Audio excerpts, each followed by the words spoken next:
assim... E aí vamos já botar esse grande parênteses pra gente poder começar a conversar um pouco sobre autismo, no sentido que eu sou um cara leigo no assunto, tá? Se você que era neuropediatra teve que correr atrás para estudar, imagina o quanto que eu também não precisaria pra gente poder discutir isso com alta qualidade. Mas ainda assim, é uma percepção, né? Até isso não só no mundo para quem é médico, mas acho que a população em geral, de, por exemplo, mais casos de autismo recentemente, tal, de que talvez você foi experienciando essa demanda crescente que foi, pô, eu hoje, se eu vejo alguém autista, vai num neuropediatra, não num psiquiatra, certo, né? Isso parece ser uma coisa tão clara, mas talvez mesmo lá atrás não, já era, mas não tinha formação, você foi correr atrás. Como é que foi essa construção assim, da tua visão do autismo, tal, dos desafios dos pacientes? Pelo que eu entendi, porque daí eu começo a atuar mesmo com a neuropediatria em 2016, mais ou menos, que eu começo a atuar. Era uma coisa que estava aumentando a incidência do autismo. Então, parecia que era algo novo até para os nossos professores. Claro que já tinha, mas não era assim um boom, uma coisa muito... Então... Até artigo científico era difícil de achar, vou te falar, sabe? A gente quis fazer algumas aulinhas, seminários entre nós, residentes, tudo era difícil de achar referência, né?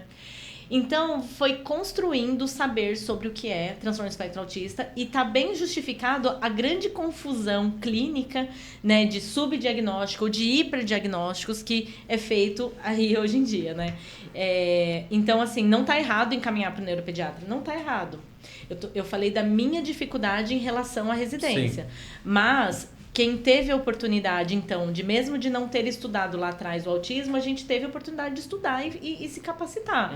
Então, acho que hoje, sim, é muito difícil um neuropediatra que não toque bem, maneje bem o autismo, né? Não é mais algo que a gente fala, não é da neuropediatria. Não, isso mudou. Porque até o psiquiatra, ele vai ter a sua dificuldade. O psiquiatra, ele não é um pediatra. O psiquiatra é um psiquiatra adulto.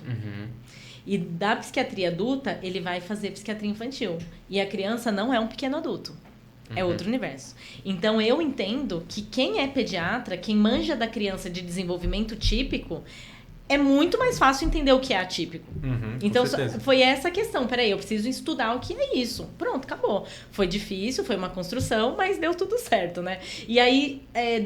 na minha chegada na neuropediatria, foi exatamente o momento que foram aumentando essa incidência aí dos casos, né? Mas no fim, conversando com alguém que é expert no assunto, o que é que justificou tudo isso? Assim, eu sei que a gente não vai poder aqui, sabe, pegar coisas que são multifatoriais e falar, foi isso. Eu vou ser bem assertiva aqui com você, bem direta, bem clara, porque isso eu dou aula disso todo então dia. É por isso que eu você sabe. Não vou ficar aqui, né, quem gostar da resposta que gosta, quem gostar não gosta, tá tudo certo.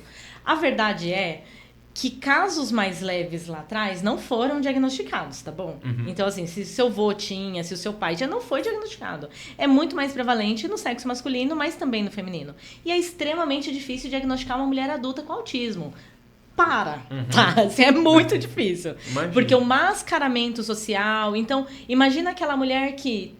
Eu falei pra você, eu sou tímida, tá. E o quanto de mascaramento eu fiz na vida pra criar uma máscara social, falar, não, mas vou sair com os meus amigos, vou pra balada, vou fazer a sociável e depois chego em casa, aquele bode social ali, né, dá até um sono e tal. Então, tem várias questões, tá, sociais e emocionais aí associadas. Então, na verdade, sempre teve. Aí lá atrás o pessoal não foi diagnosticado, agora tá tendo mais criança, porque um adulto autista tem 2 ou 3 filhos, que possivelmente estão no espectro. Genes que estão associados ao TDAH, estão associados ao TEA, estão associados a transtorno de esquizofrenia, bipolaridade. Então, na verdade, os transtornos psiquiátricos, eles têm genes generalistas que estão compartilhados nesses diversos transtornos. Então, você ter na sua família casos psiquiátricos aumenta a chance de vulnerabilidade no seu filho. Outra coisa é a epigenética. Antes, a nossa mãe ficou com a gente brincando, estimulando, ficou em casa. Você tinha uma mãe lá. Agora, a sua mãe, ela sai 8 horas da manhã para trabalhar e ela volta às 19. Você vai ficar na tela com o teu avô no sofá. Sim. Você entendeu? Então, isso tá alterando. É autismo virtual? Claro que não, mas é a epigenética atuando em quem tem um gene que predispõe. Se você não tem um gene que predispõe, Ótimo, maravilhoso. Agora, se você tem um gene, você é uma criança predisposta, e a sua mãe faz questão de colocar num carrinho com o celular aqui na tua cara, pode ter certeza que aquele gene vai despertar. Sim. E é isso, né? Então, ficar falando, alimentação, poluição, porque é o BPA, assim, tem muita coisa que não tem foi isso também que é comprovado. discutido. Sim, é discutido. Mas, assim, nos artigos de revisão, o que tá claro, existem alguns fatores. Prematuridade, e a gente sabe que o prematuro tá sobrevivendo mais. Baixo peso ao nascer, diabetes gestacional, uso de Depaquene e valproato de sódio na gestação, algumas coisas assim, infecções, o próprio Covid, então não só o Covid, mas as infecções enquanto a mulher está gestante, tudo aquilo que muda o ambiente intrauterino predispõe a aumentar a chance daquele bebê que já é vulnerável geneticamente falando. É isso. Perfeita explicação. Gostei de ver que você já sabe, explicou tantas vezes, sai mas fluido. Deu pra entender? Deu. E sabe o que é uma não curiosidade? Não tem muito que fosforilar. Não, é o que é, né? Mas uma curiosidade, assim, e eu imagino que é apenas um dos fatores que talvez entre nesse pacote, que minha curiosidade vem de você talvez não ter mencionado, que é da idade materna. Isso. Também, assim, tem...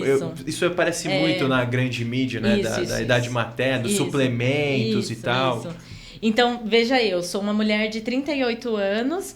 que tô deixando a gestação pra frente, porque quis fazer toda a minha grade aí acadêmica e tal. É adequado? Não. Não é. Aumenta o risco, óbvio. Mas isso tá acontecendo, né? Também com o homem pensa assim, pô, vou me estabilizar e tal. O próprio espermatozoide mais velho. Pro homem é acima de 45 anos, pra mulher acima de 38 já começa a aumentar bem o risco. Então, sim. Tá? E aí, no meu consultório hoje, eu tenho um consultório. Hoje eu tenho uma clínica. E a minha clínica multiprofissional, tenho diversos profissionais lá dentro. E tenho 2.000 crianças que eu atendo lá. Então, entendo bem desses fatores de risco que são recorrentes nas anamneses que eu faço. Com a história da idade materna, depressão materna, muito subdiagnosticada, também é um fator de risco. A prematuridade, a FIV, ela ainda não entrou como, de fato, um fator de risco, assim... documentado. Bem documentado, mas está caminhando para isso, tá? Entendi. Bastante. Nossa, que interessante, porque eu digo isso no sentido de que é um público que está crescendo, que tem necessidades específicas e com certeza precisa de profissionais que sabem lidar com isso, que foi por aí que a tua vida então foi caminhando, assim, a história da epilepsia e tal, isso tudo foi ficando mais periférico, isso foi se tornando protagonista no cuidado do autismo. Como é que foi a história da clínica, aí redes sociais, como é que veio toda essa história agora? Porque daí, o que acontece, né, Pedro? Quem é que tem epilepsia? Tem as epilepsias genéticas? Claro que tem. Ok.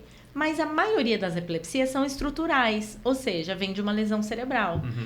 Quem que nasce e tem lesão cerebral? A maioria das vezes, claro que não sempre, o bebê que teve um pré-natal mal assistido, né? Uma sala de parto mal assistida, ou ficou numa UTI, né? E aí ele faz a lesão e daí ele evolui com a epilepsia. Então... o público da epilepsia, ele tá mais no SUS, tá? Entendeu? Então, tem bastante no particular e tudo, mas é limitado. Já o autismo, ele tá em todas as classes sociais, em todas as cores, em todos os lugares. E conforme eu não aceitei que não era comigo o autismo, eu falei, não vou aceitar, é comigo.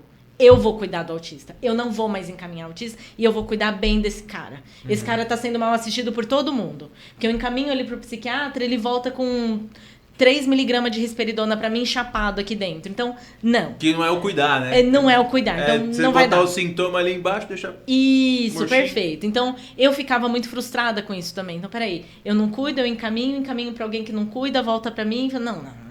Não é isso aqui tá errado. Então, a partir do momento que eu começo a estudar, vou em todos os congressos, faço todos os cursos, compro tudo que aparece na minha frente.